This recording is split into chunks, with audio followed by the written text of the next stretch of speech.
Hello, I'm Stephen Childs of virtualvoicelessons.net, and I would like to welcome you to today's lesson entitled The Introduction to Breathing. All of us, each and every day, perform a truly amazing physical function.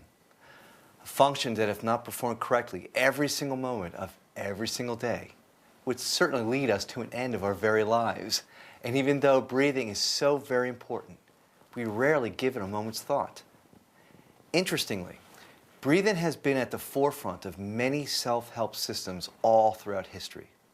The study of yoga or Tai Chi, for instance, has their foundation in breathing, as do the physical arts such as ballet and figure skating. The very word Qi, found in the martial arts system of Tai Chi, literally means air. The Dantian, or storehouse of Qi, as this art calls it, is the exact area of the lower abdomen where well-trained singers generate their vocal strength.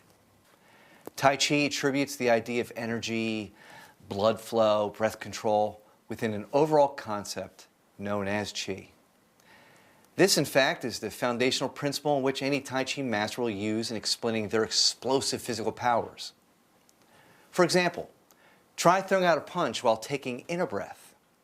You will instantly notice a complete lack of strength, just because of the manner in which you breathe. This would be considered a lack of Qi, both in the breath as well as in the punch itself. Now, I myself have studied Chinese Kung Fu for many years now, and I have been continually amazed at the conceptual similarities between singing and Kung Fu. Singing is a type of Kung Fu. After all, the name itself simply means acquired learning. And this learning found its beginnings through a careful study of nature. Some of the best diaphragmatic breathers, for instance, are children. In fact, children breathe as perfectly as they ever will between the ages of birth to around 6 or 7 years old. This is the very reason young boys and girls have such incredibly powerful voices. How loud children can be at the playground or at their next-door neighbor's Chuck E. Cheese birthday party. It's funny when we think that a baby born not even 5 minutes ago can have such a deafeningly strong voice, and yet they are obviously not trained singers and are themselves very weak physically. Yet they do it. And they do it because it's natural for them to do it. That is, of course, until they are fully comfortable walking and then slowly slouch their posture. With every year that goes by unchecked, the perfect breathing that once was so natural and effective becomes unnatural and ineffective. So what does nature tell us about breathing and its application to singing? That a controlled voice starts with a controlled breath. And this is why any relatively good voice instructor will begin the first day of training with an explanation of inhaling, often called diaphragmatic breathing. Almost anyone who's had prior voice training is taught this one important technical sounding word, and the teacher feels like they earned their payment for that day just by saying it. But unfortunately, very few instructors actually keep up with the student on a weekly basis to ensure that the student develop this technique as a habit. And this is exactly what is required, developing it as a habit. This breathing technique must actually become part of our lives. And I often remind my students that in voice training, there will be several lifestyle changes that must take place. There are some that are blatantly obvious. I cannot smoke, for instance. It is an absolute detriment to the voice, so I therefore have no choice but to never partake in this unhealthy habit. It cannot be part of my lifestyle. Now, for singers, this list is somewhat lengthy, and on the surface actually sounds silly to the outside non-singing world. I personally have to make sure I go to bed at a decent time the night before an important show. It would be a detriment for me to be sluggish on stage. It would be hurting my voice and appearance in my overall performance as well. To save my voice from any fatigue, I will also try my best to speak less that day than I normally would. Now, whispering is not any help because the friction of the loose airflow dries out and weakens the vocal folds. So instead, I have to use more body language than actual speech. Nods and thumbs up come in handy during these times. It is again a lifestyle change I had to adopt.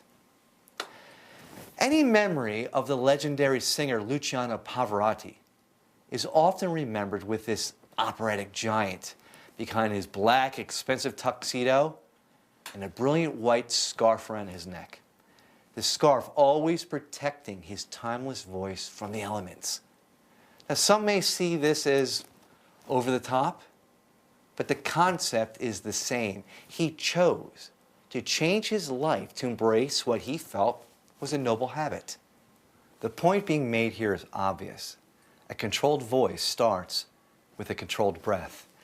And to develop it as a habit to the point where even when I'm nervous in front of an audience or the recording microphone at the studio requires a decision to change this part of my life, it must become part of my lifestyle. And there are more important factors that could and should motivate us to take on this challenge. Namely, that breathing is essential for life. This is why there are art forms such as yoga and Tai Chi that are very breath conscious. The fact of the matter is, if we practice correct diaphragmatic abdominal breathing, it's not just for singing, it's to better our lives. It will better me in most sports, it will better me in the way that I speak, I will have more overall energy to perform tasks throughout the day. But again, it absolutely requires a lifestyle change in order to develop it as a subconscious habit. And changes in lifestyle often prove to be the hardest traits to change when it's something we do without thinking. So this is why I stress these points so much and with so much conviction.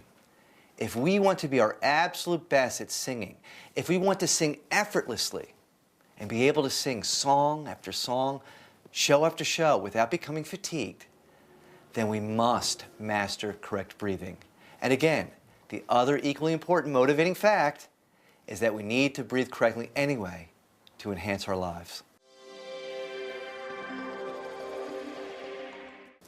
Let's begin with an explanation of what the diaphragm does and how it affects singing. Now, what we have here is an illustration of a medical syringe. I picked this rather morbid analogy because it is something we're all too familiar with. This device is also very similar to other simple pump and draw machines, such as bicycle pumps. This device only has a few simple parts consisting of a body, a plunger, and a rubber diaphragm.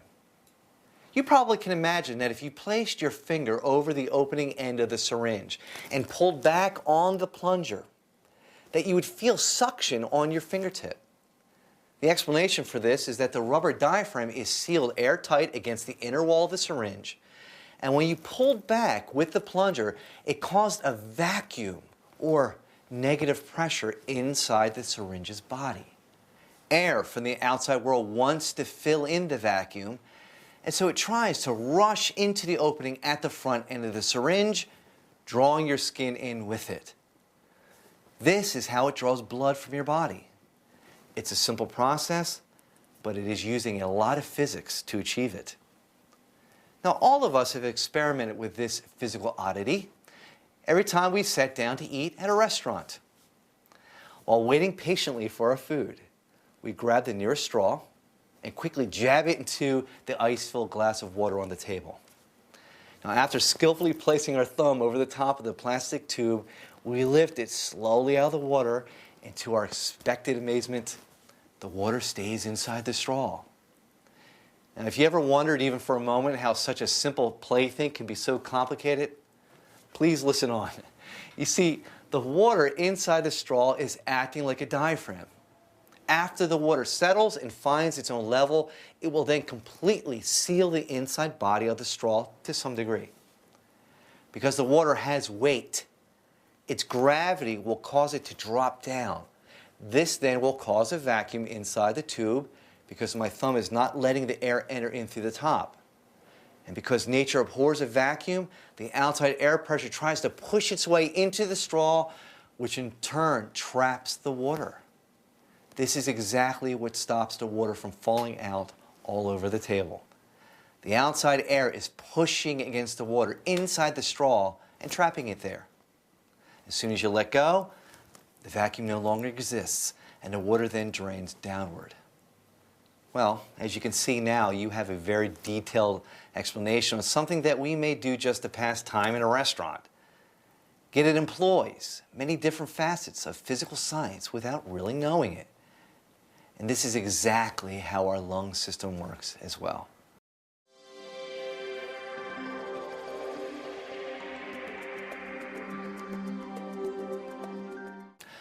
By looking at the next picture, you can see that the human diaphragm is a large sheet of muscle, which looks oddly similar to a large salad bowl, except it's turned upside down.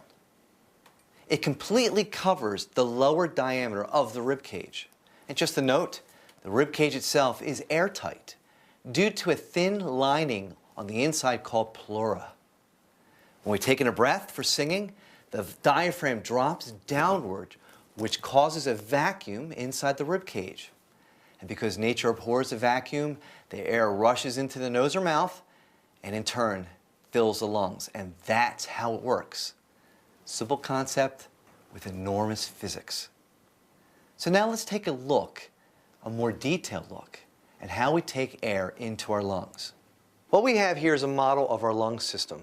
Now the clear plastic dome is representing our rib cage. And again, our rib cage is completely airtight.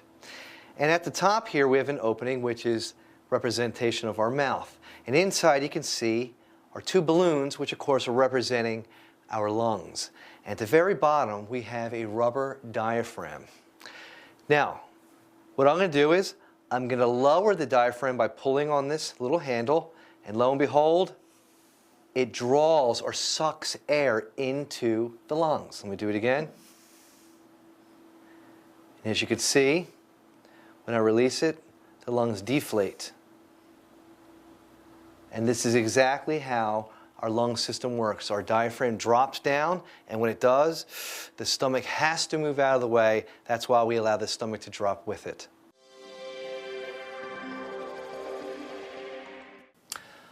Almost anyone who has ever had a voice lesson before more than likely will tell the tale of how their voice teacher had them lie with their back on the floor during their first lesson.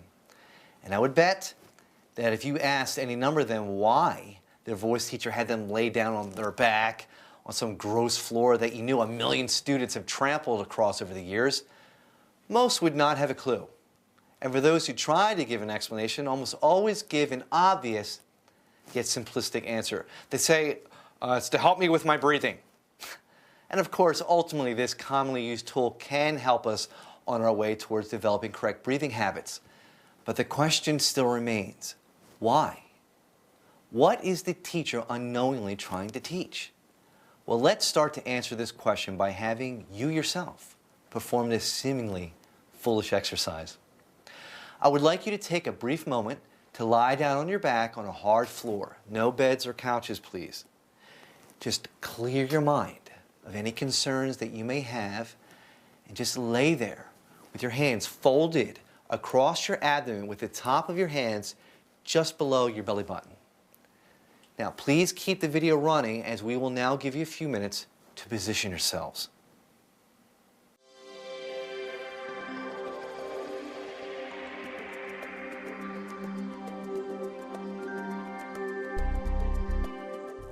So hopefully you're comfortable and have your hands laying across the lower part of your stomach. And again, just simply relax and let go. Breathe comfortably. Maybe you want to close your eyes for a moment. Now, what do you feel your stomach doing? Hopefully with each breath, you feel the abdomen rising up when you inhale and drop when you exhale. This is diaphragmatic breathing. This is what it feels like, and it's how you breathe every time you sleep. But the question still remains, why do we all breathe correctly when we're lying on the floor? Now go ahead. See if you can come up with the answer. I again will give you a few moments so you can think of it as you can now pick yourself off of the floor.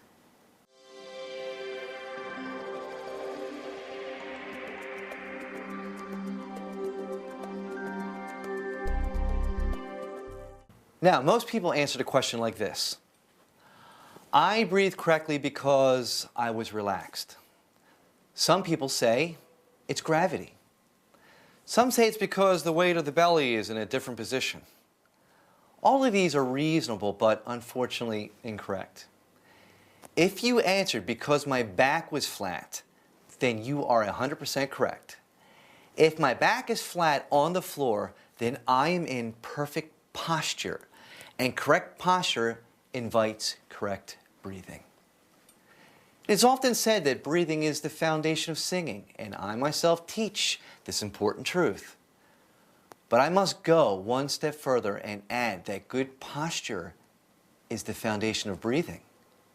Again, breathing is the foundation of singing, but good posture is the foundation of good breathing. Now, laying down on the floor is one of the best tools that we can use to developing the feeling of inhaling correctly, because it places us in a perfect posture, because our back is perfectly flat on the floor, as long as the floor is flat. So here we have Megan lying down on her back with her hands right below her belly button like they should be. And I'm going to count to 3, and I'm going to have her take in a deep inhale. You ready? 1, 2, 3. Very good. Okay. Now, even at rest breathing, which I want you just to stay there and relax, and this is what you can do at first when you're laying down, is just to relax. You notice that naturally she is breathing correctly.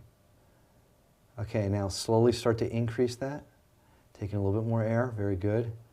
Taking even a little bit more if you can. Very good. Okay, let's do a fast one again. Ready? Go ahead. Inhale. Very good. Okay. This is a great first step to developing the feeling for correct inhaling. Now, I'm going to have her do it wrong for us. On the count of 3, Megan, I'm going to ask you to breathe now into your chest. You ready? 1, 2, 3. Okay, good. Let's try that again. 1, 2, 3. Okay. Now, how does it feel to breathe wrong in your chest when you're laying down on your back? Really tight and uncomfortable. Okay, tight and uncomfortable. It's very unnatural for us to breathe wrong when we're laying down on our backs. So that's why this works so well. It is very, very natural to breathe correctly when we're laying down. From here, then we can try it standing up and see if you could just simply remember the feeling of what it felt like here and apply it again to when we're standing. You see, when we flatten our backs, there's a very helpful side effect that happens to my chest. It raises, or in other words, opens up. I would like you to stop this lesson and walk over to the mirror again. But this time, I would like you to actually slouch as bad as possible. Take a deep breath and try to see if the breath has become more difficult to perform. Now please try to look at your chest as you inhale and notice as well the deep yearning to raise the chest now more than ever. Now we're going to use Megan here to help us to be able to visualize what it looks like to breathe incorrectly as well as correctly. And correct breathing does start with correct posture. So what I'm going to do is turn Megan sideways. And Megan, I'm going to have you slouch down like you're in bad posture. Okay. Now this is pretty much how we stand sometimes when we're tired or we're not thinking about it. And what happens is that the chest caves in on itself. In other words, the lungs have no room to expand. So Megan, I'm going to count to 3. I want you to take a deep, fast inhale for me in that slouch posture you have. You ready? 1, 2, 3. Okay, correct. Now, if you can see, her neck has already begun to tighten. Let's do this from the front so they can see it. Okay. On the count of 3 again. 1, 2, 3. Okay, right here. You can see her neck starting to tighten up. And this is exactly what causes us to strain in our voice. And it makes us so we can't hit high notes and so on. Okay? Now, let's relax for a minute. I'm going to put Megan against the wall. You can put your back against the wall. Now, this helps promote good posture. I'm going to have you place your hands on your abdomen, and you can intersect your fingers correct. and place them right below your belly button. That's what's important because it is that area. Now we want the stomach not just to come outwards, but to go downwards. Okay, we're going to do this again on the count of 3. You ready? 1, 2, 3. Correct. Look at her neck. No tightness on the neck whatsoever. Let's do it again. Take a look at her neck. 1, 2, 3. There you go. Okay, let's do another bad breath on the count of 3. 1, 2, 3. Okay, tightness. And the faster we do it, the worse it becomes. And that happens on stage because we're in the middle of a song and say that song has some tempo to it. Here comes the high note and we take the fastest, deepest breath we can and then it gets worse than ever. Let's do that right now. We'll take the fastest, deepest breath you can take but doing it the wrong way. 1, 2, 3. Okay, big time. Okay, down here. 1, 2, 3. Good, no tightness. That is the key to correct inhaling. Welcome back. Well, the answer to this is quite simple.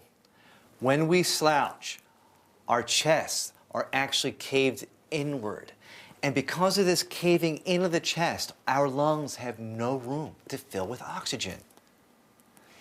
So what we then want to do at that point is to raise the chest in order to give the lungs more room to fill. But unfortunately, when we lift the chest as we inhale, it does this.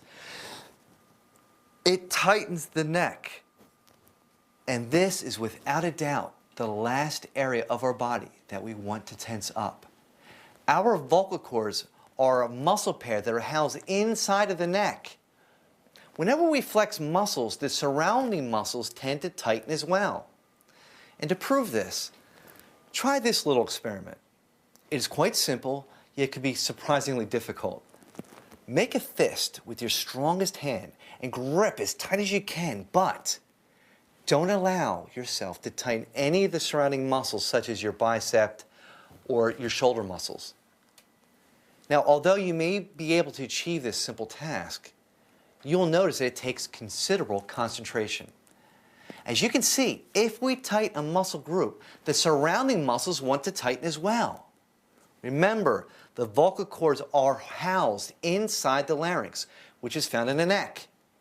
If you tighten your neck, the vocal cords tighten as well, causing us to have bad tone, an increase in cracking, an inability to sing higher notes, and most importantly, possible damage to the vocal cords themselves.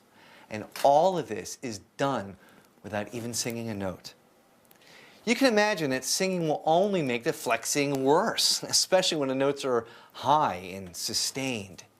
And it's those notes that we will take the deepest breath as well. So you can see, it's a vicious circle. So the last thing we would ever want to do is lift our chest as we inhale. It needs to be lifted before we inhale. This will give our lungs room to fill and will keep the neck from flexing because it was in place before we breathed, not during. Now, almost everyone inhales incorrectly to some degree, except of course those who have studied voice under a good instructor or studied other breath-conscious arts such as yoga, ballet, or Tai Chi. An interesting fact to consider here is that if you lift your chest and shoulders as you inhale, you are not taking a deep breath at all. It feels like a deep breath because you're doing a lot of physical work, but in actuality, it is roughly half of what we can inspire when we do it correctly. I remember when I had to go to the hospital one year for a severe case of the flu. I remembered lying on the gurney and really struggling to breathe because my lungs were filling with fluid. So I was taking very labored breaths and lifting my chest up and down, fighting for each mouthful of air.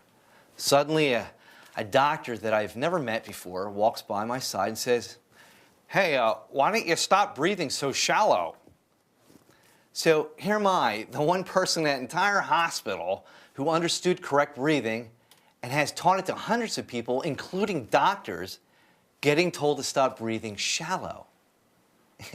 If I had the strength, I think I would have rolled the bed right over his feet. But that phrase really did stick in my mind ever since that day. Even though I've heard that term used many times before by healthcare professionals, the actual idea of the term struck me as being the perfect description of chest breathing. It is, in fact, shallow breathing. Now let's take a look at how much air we can take in when we inhale correctly. What we have here is a device I use to prove to people how very little air we actually inspire when we breathe in our chest. This is known as an inspirometer.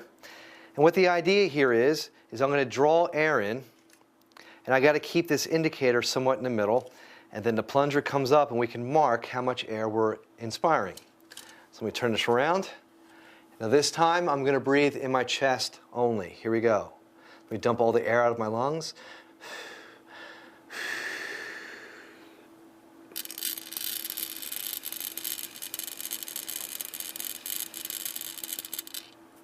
Okay, now that was around 1,500 milliliters. Okay, now I'm going to do the same exact thing, but this time I'm going to breathe diaphragmatically. Dump the air out of my lungs.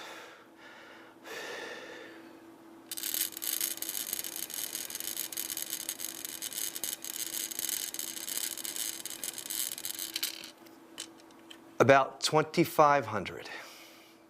Okay, I'm going to do it one more time. Do my chest first.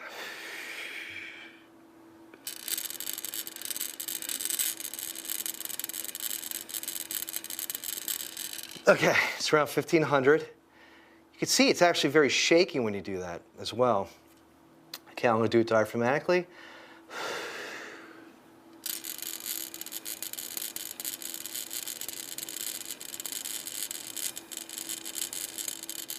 Okay, a little bit more than 2,500. So it's almost half the amount. Again, when we breathe in our chest, we are not getting that much air in at all. So we always want to breathe diaphragmatically so that we get in more air, we get it with greater ease, and we will not tighten our neck up. Now, not only is chest breathing shallow, it is also not a fast breath. When we are singing and performing, we absolutely need to take a lightning fast breath from time to time. This is more obvious to rock singers or those who may sing dance music. But really, any style of singing at any time may require a deep, fast breath. But unfortunately, the faster we inhale by lifting the chest, the tighter the neck becomes. And because of overall constriction and inefficient use of the diaphragm itself, we actually inhale less. And the saddest part of it all is that we simply cannot inhale as quickly with constriction as we can without it. How can we take a fast breath when we are choking ourselves? And I just mentioned the diaphragm is not being used efficiently. We are not allowing it to drop, which again draws air into the lungs. Our minds are not even on the concept of dropping at all. We are thinking of lifting. We want to lift the chest as we inhale. And this is unfortunately the exact opposite of how the diaphragm works. So here are just 3 very important reasons for adopting the lifestyle habit that we call diaphragmatic breathing. Number 1, if we inhale in our chest, we will automatically tighten our neck and ultimately the vocal cords as well. Number 2, we cannot inhale as quickly. And number 3, we cannot inhale as much. So, let's talk about our flash fix for breathing. We as singers obviously need to look at this in a more simplistic way, a way in which we can actually forget about while performing on stage. I mean, after all, none of us will be thinking about negative air pressure and its application to a drinking straw while belting out a high note on our favorite song. So what are the flash fixes for breathing? Number 1, point the back of the head up at all times, stretching it to the sky. Number 2, allow the stomach to drop downwards as we inhale. And number 3, always inhale through the mouth. I am Stephen J. Childs of virtualvoicelessons.net.